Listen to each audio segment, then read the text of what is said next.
एक बार की बात है, एक गांव में सोनम नाम की एक लड़की रहती थी। सोनम की सगी माँ का बचपन में ही देहांत हो गया था। उसके पिता ने दूसरी शादी कर ली, पर उसकी सौतेली माँ उसे बिल्कुल पसंद नहीं करती थी। वह हमेशा सोनम से कठोर व्यवहार करती, उसे घर के सारे काम करवाती और उसकी पढ़ाई में रुकावटें डालती। सोनम तू यहाँ बैठी है। सारा दिन पढ़ाई में ध्यान देगी या घर का भी कुछ काम करेगी? ठीक है माँ, मैं रिवीजन करने के बाद सारा घर का काम कर दूंगी। अरे माँ, इसे क्या पढ़ना है? आखिर में तो शादी ही करनी है।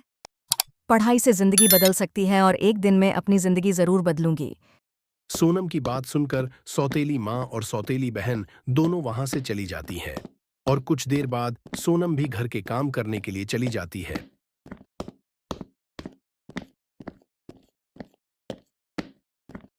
कुछ दिनों बाद जब सोनम के पिता लिविंग रूम में टीवी देख रहे थे, तभी सोनम की सौतेली माँ वहां पर आती है।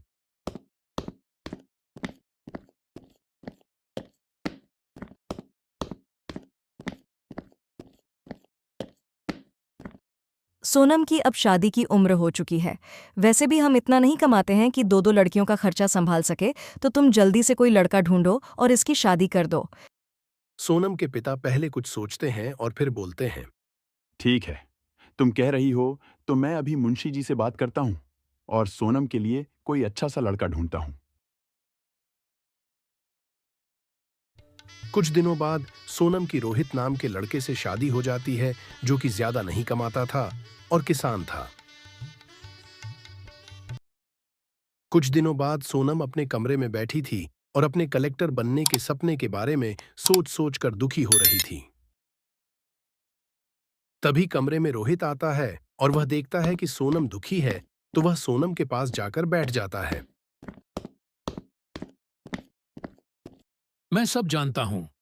सोनम, तुम्हें आगे पढ़ाई करनी है और तुम्हारा सपना कलेक्टर बनने का है। और तुम्हारा सपना मेरा सपना है। मैं भी यही चाहता हूं कि तुम अपना सपना पूरा करो।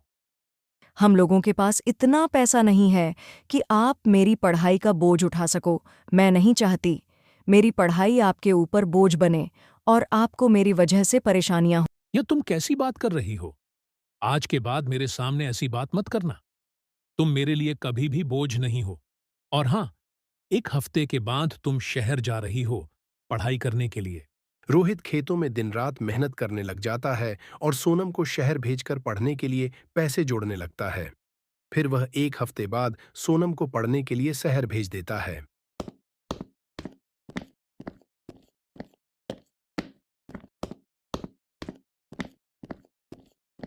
रोहित सोनम को शहर भेजकर फिर से खेतों में काम करने लग जाता है।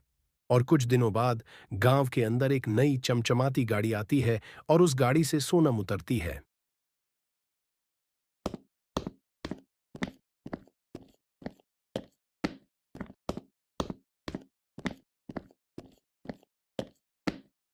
अरे सोनम, तुम शहर से कब आई?